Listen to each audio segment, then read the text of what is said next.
Сәлем!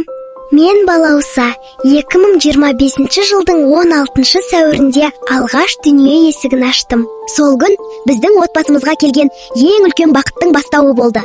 Содан бері әр күнім махаббатқа, қамқорлыққа, жақындарымның жылы алақанына толы өтті. Алғашқы күлкім, алғашқы дыбыстарым, кішкентай ғана жетістіктерім бәрі біздің үлкен отбасылық естелігіміздің бір бөлігіне айналды. Уақыт деген зымырап өте шықты. Міне енді көп ұзамай туған күнімнен бері 1 жыл толады.